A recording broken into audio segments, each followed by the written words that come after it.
Hello అందరికీ నమస్కారం. Welcome to my channel. This is Triveni. So ఈ రోజు వచ్చేసి last day of our Kashmir trip అనమాట. సో లాస్ట్ డే వచ్చేసి మేము బోట్ హౌస్లో అయితే స్టే చేద్దాం అనుకున్నాము. అసలు ఇక్కడ బోట్ హౌసెస్కి ఉన్న ఇంపార్టెన్స్ ఏంటి అండ్ వీటి హిస్టరీ ఏంటి అండ్ మేము బుక్ చేసుకున్న బోట్ హౌస్ ఎలా ఉంది ఏంటి అనేది అయితే అన్ని డీటెయిల్స్ ఈ వీడియోలో నేను మీకు షేర్ చేయబోతున్నాను. వీడియోని తప్పకుండా చివరి దాకా చూసేయండి. ఎందుకంటే ఈరోజు మా హస్బెండ్ బర్త్డే కాబట్టి కొంచెం స్పెషల్ ప్లేస్లో కొంచెం న్యూ ఎక్స్పీరియన్స్ అయితే ఉంటుందని కాశ్మీర్ బోట్ హౌస్లో అయితే స్టే చేద్దాం అనుకున్నాం. ఇప్పుడు మేము హోటల్ నుంచి అయితే స్టార్ట్ అయిపోయాము. హోటల్ నుంచి ఆల్మోస్ట్ 3 కిలోమీటర్స్ దాకా ఉందన్నమాట బోట్ హౌస్. సో ఈ బోట్ హౌసెస్ అన్నీ వచ్చేసి మనకి డల్ లేక్లోనే ఉంటాయి. సో మాకైతే మేము బుక్ చేసుకున్న హౌస్ బోట్ వాళ్ళు మాకు ట్రాన్స్ఫర్ అయితే మాకు ప్రొవైడ్ చేశారు. అంటే వాళ్ళకి చుట్టూతా డల్ లేక్ ఉంటే డల్ లేక్ చుట్టూతా మనకి ఘాట్స్ ఉంటాయి అన్నమాట. ఆ ఘాట్స్ నుంచి డల్ లేక్ లోపలికి వెళ్ళడానికి మనకి షికారాస్ అయితే యూజ్ చేస్తారు. కొన్ని స్టేస్ ఏంటంటే వాళ్ళే ఫ్రీగా ట్రాన్స్ఫర్స్ అయితే ప్రొవైడ్ చేస్తారు. సో అందుకని మనం బుక్ చేసుకున్నప్పుడే క్లియర్గా అన్నీ మాట్లాడుకోవాలి. అండ్ ఇక్కడ కనిపిస్తున్నవన్నీ వచ్చేసి మనకి ఫేమస్ బోట్ హౌసెస్ అనమాట. ఇక్కడ ఒక్కొక్క బోట్ హౌస్ వచ్చేసి ఒక్కొక్క ప్రత్యేకంగా ఉంటాయండి. ఇవన్నీ చాలా అందంగా ఉంటాయి అనమాట చూడటానికి. అందుకనే జనాలు ఒక్కసారైనా ఎక్స్పీరియన్స్ అవ్వాలని కాశ్మీర్ ట్రిప్కు వచ్చినప్పుడు కంపల్సరీ బోట్ హౌస్లో స్టే చేయాలని అయితే అనుకుంటారు. సో మేమైతే మా బోట్ హౌస్ అయితే రీచ్ అయిపోయాము. మేము బుక్ చేసుకునేది వచ్చేసి new Bombay group of boat house అనమాట. సో ఇవి వచ్చేసి ఒక గ్రూప్ ఆఫ్ హౌసెస్ అంటే గ్రూప్ ఆఫ్ బోట్స్ని కలిపి వాళ్ళు అలా నేమింగ్ పెట్టుకుంటారు. సో ఇది వచ్చేసి మనకి ఎంట్రన్స్లోనే మనకి ఇక్కడ హీటర్ ఉంటుంది కదా, అది ఉంటుంది. అండ్ కొన్ని చైర్స్ అండ్ సోఫాస్ అయితే వేశారు. దాని తర్వాత మనకి ఇక్కడ బెడ్రూమ్స్ అయితే స్టార్ట్ అవుతాయి, అంటే రూమ్స్ అయితే స్టార్ట్ అవుతాయి అనమాట. సో కొన్ని బోట్ హౌసెస్లో మనకి పెద్దగా ఉంటాయి, కొన్నిలో 2 రూమ్స్ 3 రూమ్స్ అలాగా వేరీ అవుతూ ఉంటాయి సైజుని బట్టి. సో ఇక్కడ వచ్చేసి 2 రూమ్స్ ఉన్నాయన్నమాట. ఇది ఒక రూము అండ్ ఇంకొకటి వచ్చేసి పెద్ద రూమ్ ఉంది. సో మాకైతే పెద్ద రూమ్ ఇవ్వమన్నాము, ఎందుకంటే మేము ఫస్టే బుక్ చేసుకున్నాం కాబట్టి అప్పుడే ప్రిఫరెన్స్ చెప్పాం కాబట్టి కొంచెం మంచి రూమ్ అయితే ఇచ్చారు. దీనికి అటాచ్డ్ బాత్రూమ్ అయితే ఉంటుంది. సో మొత్తం ఒకసారి రూమ్ అంతా మనం చూద్దాం. మనము బోట్ హౌస్ బుక్ చేసుకుంటున్నప్పుడు కొంచెం బాత్రూమ్స్లో వాటర్ ఫెసిలిటీ అవన్నీ సరిగ్గా ఉన్నాయో లేదో మనమైతే కనుక్కోవాలి. ఎందుకంటే ఇక్కడ మనకి వాటర్ సప్లై అన్నీ ఒక్కొక్కసారి సరిగ్గా ఉండవు. సో ఇక్కడ వచ్చేసి మనకి వాటర్ టబ్ అయితే ఇచ్చారు. ఎందుకంటే ఇక్కడ వాటర్ అనేది మనం కింద పోయకూడదు అనమాట. ఎందుకంటే ఇక్కడ అంతా వుడ్ కాబట్టి పాడైపోతుంది, అదంతా ప్లైవుడ్ కదా. సో పైన లేయర్ అంతా పాడైపోతుంది కాబట్టి మనకి వాటర్ టబ్ అయితే ప్రొవైడ్ చేశారు. అండ్ మా పక్కనే ఇలాగా మల్టిపుల్ గ్రూప్ హౌసెస్ అయితే మనకి చూస్తూ ఉండే. అండ్ ఇక్కడ ఫేమస్ వచ్చేసి ఇంటీరియర్స్ అనమాట గ్రూప్ బోట్ హౌసెస్కి. ఎందుకంటే ఇక్కడ వచ్చేసి మనకి కాశ్మీరీ వర్క్తో చేసిన కర్టెన్స్ కానీ బెడ్షీట్స్ కానీ చాలా స్పెషల్గా ఉంటాయి, మన వేరే ఎక్కడ దొరకవు. ఇక్కడ వచ్చేసి వాళ్ళ ఆర్ట్ అనమాట ఆ వర్క్ అదంతా. సో ఇలాగ చాలా అందంగా ఉంటుందన్నమాట వాళ్ళ లోపల ఇంటీరియర్స్ అంతా. అండ్ ఇక్కడ మనం బయట చూస్తూ ఉంటే మనకి షికారాస్ అటు ఇటు వెళ్తూ ఉంటాయి అండ్ బోట్స్ అన్నీ మనకి ఫ్లోటింగ్ మార్కెట్స్ అన్నీ వస్తూ ఉంటాయి అనమాట మన దగ్గరికి. లైక్ ఫ్రూట్స్ కానీ ఫ్లవర్స్ కానీ ఆర్నమెంట్స్ కానీ జ్యువెలరీ ఇంకా అలాగా మనకి వస్తూనే ఉంటారు. సో అలాగా మనం టైం అయితే స్పెండ్ చేయొచ్చు. సో ఇప్పుడు మీకు హిస్టరీ చెప్పాలి అంటే అసలు ఈ బోట్ హౌసెస్ ఎలా ఫామ్ అయ్యాయి అంటే బ్రిటిష్ వాళ్ళు మనల్ని రూల్ చేస్తున్న టైంలో కాశ్మీర్లో ఇక్కడ వాళ్ళు భూమిని కొనడానికైతే అనుమతి లేదనమాట యాజ్ పర్ రూల్. సో అందుకని వాళ్ళు ఏం చేశారు వాళ్ళంటే ఇలా వాటర్లో బోట్ హౌసెస్ లాగా కన్స్ట్రక్షన్ అయితే చేసుకునేవాళ్ళు. సో ఈ బోట్ హౌసెస్ వచ్చేసి మనకి వుడ్తోనే చేస్తారు.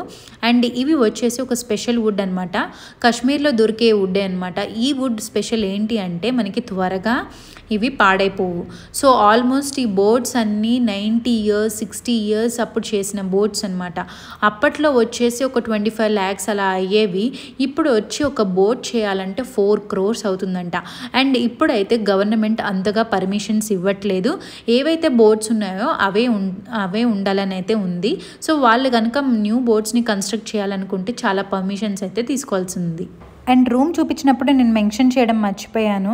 సో మీరు ఎప్పుడైనా బోట్ హౌసెస్ కానీ ఏదైనా బుక్ చేసుకుంటున్నప్పుడు కాశ్మీర్లో వింటర్ సీజన్లో వస్తే కనుక ఎలక్ట్రిక్ బ్లాంకెట్ కంపల్సరీ ఇస్తారో లేదో కనుక్కోండి. ఎందుకంటే హీటర్స్ అంటే అసలు ఇవ్వడానికి కుదరదు ఇక్కడ బోట్ హౌసెస్లో.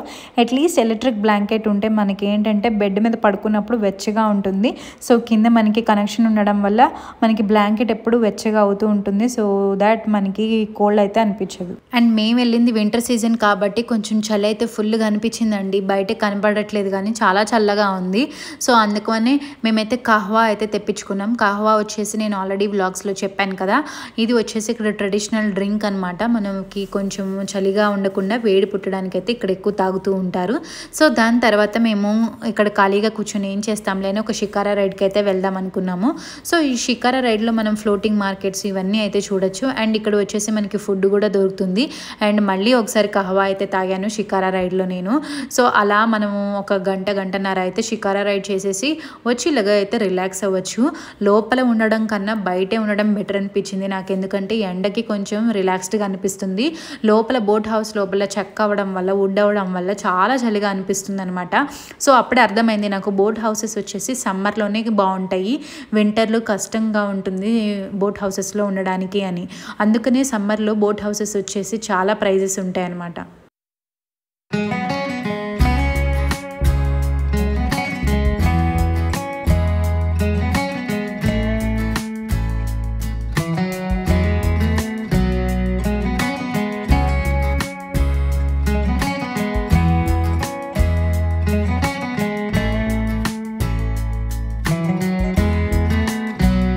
ఫుడ్ మనం ముందే ఆర్డర్ చేస్తే ఇక్కడ బోట్ హౌస్లో ప్రిపేర్ చేస్తారు, కానీ మేము బయటికి వెళ్ళి తినాలనుకున్నాము. సో ఇలాగ షికారాలో మనల్ని ఘాట్ దాకా దింపేస్తారు. అక్కడి నుంచి మనం ఆటో కానీ ఏదైనా తీసుకొని సిటీలోకి అయితే వెళ్ళిపోవచ్చు. సో అలా వెళ్ళి మేము ఫుడ్ తినేసి వచ్చాము.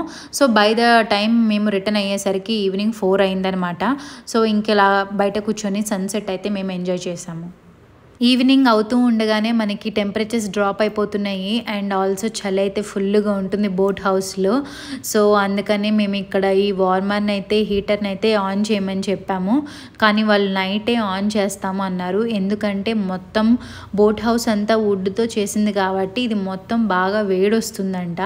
ఎక్కువసేపు కనుక మనం అలాగ కంటిన్యూ చేస్తే వేడి అది వుడ్కి అంటుకొని మొత్తం ఫైర్ అయ్యే అవకాశం ఉంది కాబట్టి ఎక్కువసేపు అయితే పెట్టరు, 1 or 2 hours పెడతామన్నారు. కానీ ఇది మొత్తం షీట్ లాగా రేకులాగా ఉంటుంది కాబట్టి ఆ పెట్టిన 1-2 hours అయినా చాలా వేడిగా అయితే అనిపించింది.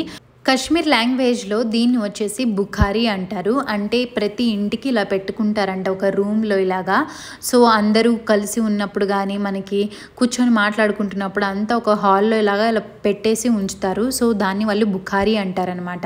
అండ్ చాలామంది మగవాళ్ళు అయితే వాళ్ళకి చేతుల్లోనే బుట్టలాగా ఉంటుంది, దాంట్లో కోల్ వేసుకొని పట్టుకొని ఉంటారు. సో చలికి తట్టుకోవడానికి అలాగ చేస్తూ ఉంటారనమాట. సో ఇలా మేము అయితే హాల్లోనే చాలాసేపు వరకు కూర్చున్నాము. ఎందుకంటే వేడి వస్తుంది, చాలా హాయిగా అనిపించింది. ఎందుకంటే రూమ్లోకి వెళ్తే చాలా చల్లగా అనిపించింది. అండ్ అలా కొంచెం బయటికి వెళ్తే కనుక లైట్స్ అన్నీ వేసి బోట్ హౌస్లో చాలా బాగుందనమాట మొత్తం చూడ్డానికి డల్ లేక్ అయితే. కానీ బయట అయితే ఉండలేకపోతున్నాము ఎందుకంటే చలి వల్ల. ఇంకా మళ్ళీ లోపలికి వచ్చి కూర్చున్నాం అనమాట. ఆ చలికి ఫుడ్ కూడా ఏం తినాలనిపించలేదు, అలానే పడుకున్నాము. అండ్ ఆ రోజు నైట్ చాలా చల్లగా ఉంది, స్నో పడలేదు కానీ బాగా చల్లగా ఉంది టెంపరేచరు. సో చూడండి పొద్దున్న లేచేసరికి గ్లాసెస్ బయట పెట్టి ఉన్నాయన్నమాట. వాటి చుట్టూతా చిన్న స్నో ఫ్లేక్స్ లాగా పట్టేసి ఉన్నాయి. అండ్ మెట్లకి ఎక్కడ చూసినా మనకి చిన్నగా స్నో అయితే పెట్టేసింది, కానీ మొత్తం స్నోఫాల్ లాగా హెవీగా అయితే లేదు, కానీ లైట్గా అయితే పట్టేసింది. సో అంతా చల్లగా ఉందన్నమాట బయటికి వచ్చేసరికి. స్లోగా ఇప్పుడే మనకి సన్ రావడం వల్ల అదంతా కరుగుతూ ఉంది.